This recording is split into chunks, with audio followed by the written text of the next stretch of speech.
Ndugu zangu Waislamu, nimeona nitoe bayani fupi kutokana na audio au sauti iliyonifikia kutoka kwa Bwana Ayub maarufu Muhammad Mzee wa Pongwe, ambaye tulikuwa tukijadiliana tokea zamani kutoka mwaka jana katika sala ya uluullah subhanahu wa ta'ala. Akawa ameshindwa hoja kujibu hoja ambazo tulimlazimisha kuzijibu hoja hizo, kutuambia ni salafu gani aliyemtangulia katika madai yake ya kwamba Allah yuko pasi na mahala. Kwa hakika hasa wale waliofuatilia mjadala waliona namna Bwana Ayub alivyoshindwa kuthibitisha hoja. Kisha akaja Yusuf bin Diwan, naye pia akawa ameshindwa kuthibitisha hoja, na hili haliwezi yeyote katika wale wenye itikadi hiyo, kwa sababu ni itikadi ya batil ambayo haijasimama juu ya misingi ya Qur'an na Sunna wala ufahamu wa salafu salih.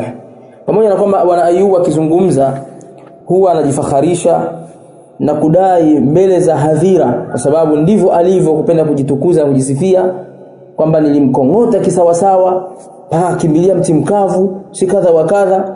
Lakini kwa wale wenye masikio, wenye akili zao, Waislamu wenye akili zao waliokuwa wakifuatilia ule mjadala, waliona kilichotokea na jambo lilikuwaje. Alhamdulillah, sisi hatuna habari za kujisifia, isipokuwa bayina iko wazi.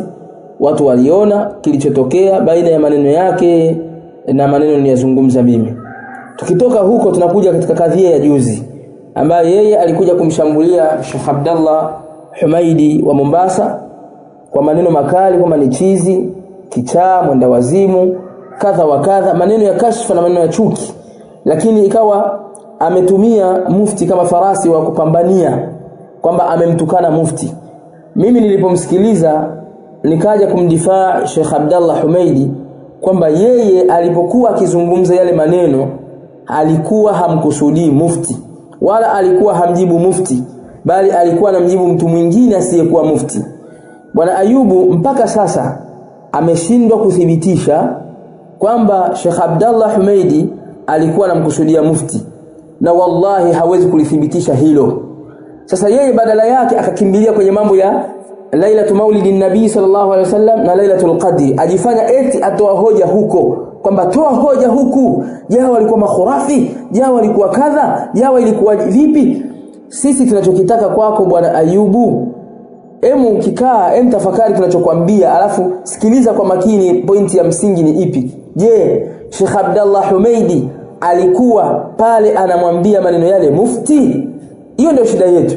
Shida yetu haiko kwenye mambo ya Lailatul Qadri na Lailatul Maulidin Nabii sallallahu alaihi wasallam. Shida yetu iko hapo. Je, yale maneno Sheikh Abdallah Humaidi aliyoyazungumza kwa ukali alikuwa amwambia mufti?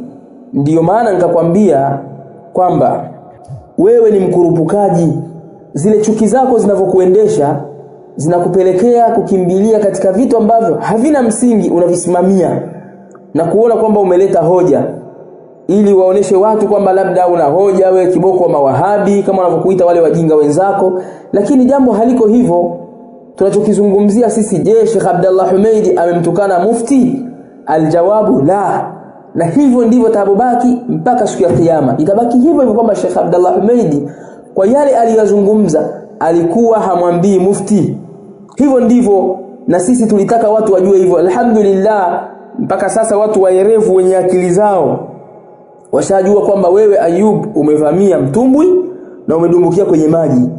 Huna hoja ya kulitetea hilo ulilolisimamia. Alhamdulillah, na huwezi kulithibitisha. Na kama waweza kulithibitisha, lilete ulithibitisha. Limekushinda. Badala yake umekimbilia kwenye matusi na maneno ya kashfa, maneno yasiyokuwa na msingi. Audio ina lisaa na dakika 50, alafu hakuna pointi isipokuwa moja tu pengine, na yenyewe ukiigusa wakosea. Sasa sisi tulitaka watu wajue hivyo. Alhamdulillah, watu washajua.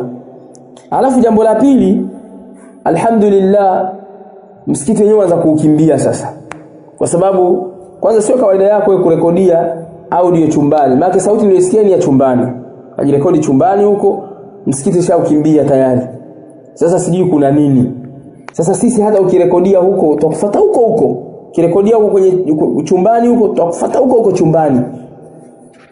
Ama ombi letu kwa mufti tuliloliomba, sisi tulikuwa tuna haki ya kusema hivyo, wala usilalamike, kwa sababu mufti ana uwezo wa kukuzuia wewe, kwa sababu wewe ni mtu unaifanya ufisadi katika mazungumzo yako. Yani hujalenga dini, ni mtu ambaye una chuki binafsi, na hili halijaanza leo. Lau kama ingekuwa imeanza kwamba labda ni kwenye mijadala hii ya uluullah na hili jambo la juzi, la, wewe ni mtu una chuki muda mrefu, unazungumza maneno ya kashfa, watukana muda mrefu na huna kauli nzuri hata siku moja. Wazungumza maneno ya kashfa tokea zamani, unazungumza mpaka tumekuja kuingia kwenye mada ya ulu. Kabla ya hapo ulikuwa una matusi mengi sana dhidi ya masalafi, mengi sana. Sema ulikuwa hujulikani, hao wanaokuposti sasa hivi akina Yusuf Diwani walikuwa hawaja kujua, lakini wewe ni mtu wa muda mrefu. Watu wa Pongwe wanakufahamu vizuri kwamba ni kijana huna akhlaq, huna adabu hata chembe, huchungi heshima yeyote, ni fahishul qawl, salitul lisan, sayyul khuluq. Haya ni mambo yanafahamika, wala sikusingizii. Na Allah atakuja kuniuliza juu ya haya ninayozungumza dhidi yako. Mimi nazungumza haki, na Allah ni shahidi juu ya kile ninachokizungumza, kwamba wewe ni mtu hausilihi kuwa dai. Wewe sawa sawa unatakiwa kwanza ujifunze adabu. Jifunze adabu, namna ya kuwazungumzisha watu, wamzungumzisha nani, makamu gani unazungumzia, lakini wewe hujali. Na ndio maana wasema mimi, yani unakuwa kama wale watu wananii wale wa mipasho, kwamba mimi ndio Ayubu mzee. Nimezaliwa Pongwe, nimekulia Pongwe, sui kadha wa kadha, wajifakharisha. Sasa hiyo fakhari ya nini? Hivi kweli mtu mwenye dini na akhlaqi za dini anaweza kuzungumza maneno kama haya ya kujifakharisha kiasi hicho? Kwa sababu gani? Kwa sababu ya ile chuki uliyokuwa nayo dhidi ya Ahlus Sunnah wal Jamaa as-Salafiyun. Sasa punguza chuki, muogope Allah subhanahu wa ta'ala. Kwa hiyo ndugu zangu, nimekuja kubainisha haya kwa sababu nimesikia audio yake hapa amezungumzia chumbani huyu bwana, muda wa kuwa amezungumza na mimi namjibu kama hivi. Usulubu ule aliotumia kwenye kuzungumza kule ndio unaotumia na mimi kumjibu, kwamba huyu bwana kafeli, kashindwa kuthibitisha kwamba Sheikh Abdallah Humeidi amemtukana mufti. Hawezi, ndio maana anatumia nguvu kubwa kujieleza.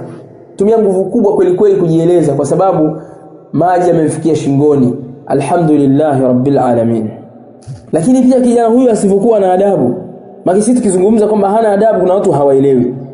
Juzi hapa katika audio zake anawalaumu hao mashekhi wa kisufi kwamba na nyinyi mashekhi zetu mlikosea, lazima tuambiane ukweli. Mlikosea kuacha hawa mabwana wakawa wanazungumza, nyinyi hamwajibu, mnawakataza vijana wasiwajibu. Haya ni makosa, mmekosea. Kwa maana yeye ni mujaddidi wa kisufi.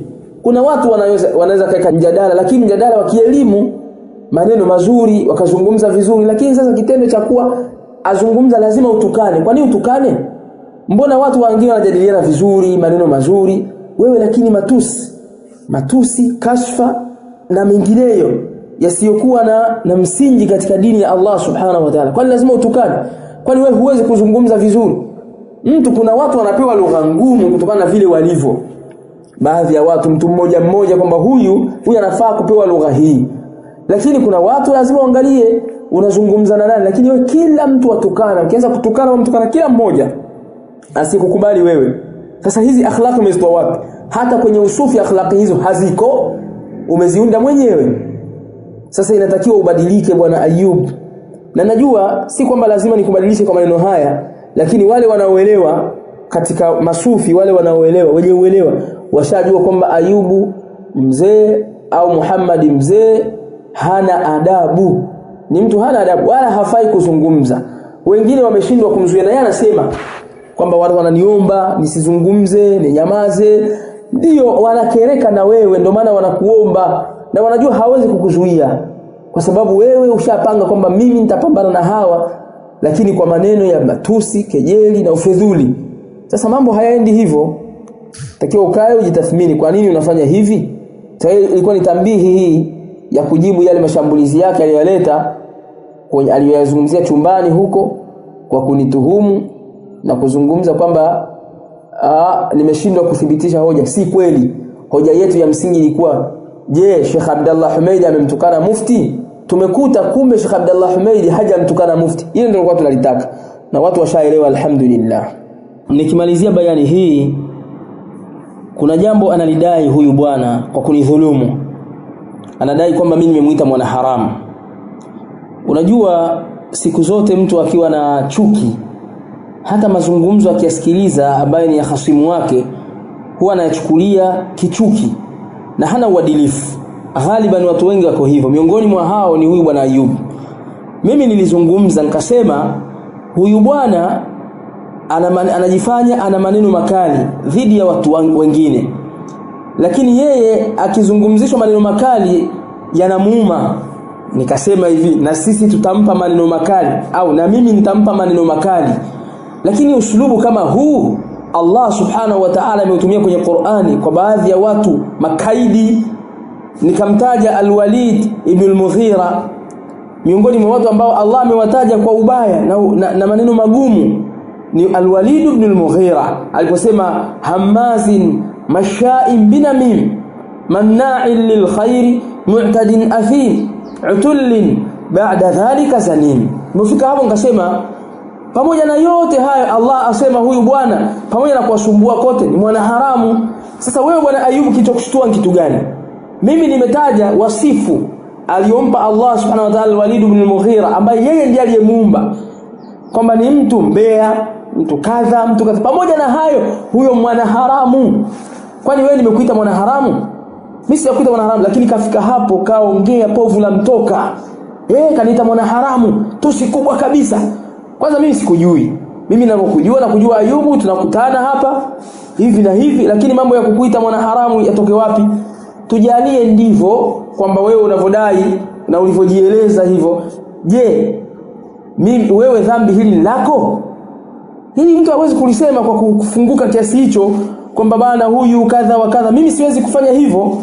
Kwa hiyo usitake kuwadhanisha watu na kuwapoteza katika dira tunayokwenda nayo kwa sababu ya maneno, kunichomekea maneno kwamba nimekuita mwana haramu. Mimi sijakuita mwana haramu. Mimi nilikuwa natolea mfano wa Al-Walid ibn al-Mughira namna alivyosemwa vibaya na Allah subhanahu wa ta'ala katika Qur'an kwa sababu ya akhlaqi zake. Lakini kabla ya hapo, mbona muhadhara unasikiliza kimakengeza? Mbona nilimtaja mfano wa Allah aliyemfananisha na mbwa aliposema Allah subhanahu wa ta'ala watlu alaihim naba alladhi atainahu ayatina fansalakha minha faatba'ahu ash-shaytanu fakana min al-ghawin walau shi'na la rafa'nahu biha walakinahu akhlada ila al-ard wattaba'a hawahu famathaluhu kamathali al-kalb. Allah kamfananisha mtu ambaye ameisoma dini ya Allah jalla wa ala, akaijua misingi yake, akawa ana uwezo wa kufanya istinbat katika ayat na mengineyo katika yale yaliyokuja kutoka kwa mitume wa Allah subhanahu wa ta'ala, lakini akajivua katika jambo la ilmu, akafanya mambo ambayo ni kinyume na ilmu aliyosoma, akawa anafanya mambo ya ovyo. Allah subhanahu wa ta'ala anasema mfano wa mtu huyu ni mfano wa mbwa, kisha kataja in tahmil alayhi yalhath au tatrukuhu yalhath dhalika mathalul qaumi alladhina kadhabu biayatina, mpaka mwisho wa aya. Mbona huu mfano ukuchukua?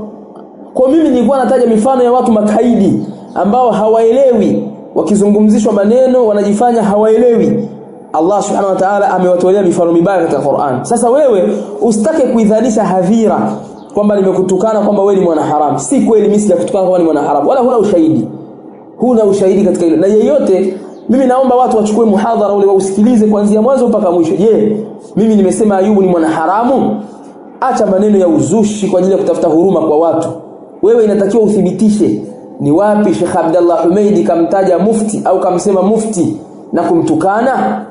Acha uongo, acha kuwasingizia watu. Muogope Allah subhanahu wa ta'ala katika mazungumzo yako. Wa akhiru da'wana alhamdulillahi rabbil alamin wa sallallahu wa sallama ala nabiyyina Muhammad wa ala alihi wa sahbihi ajma'in walhamdulillahi rabbil alamin. ادع إلى سبيل ربك بالحكمة والموعظة الحسنة وجادلهم بالتي هي أحسن إن ربك هو أعلم بمن ضل عن سبيله وهو أعلم بالمهتدين.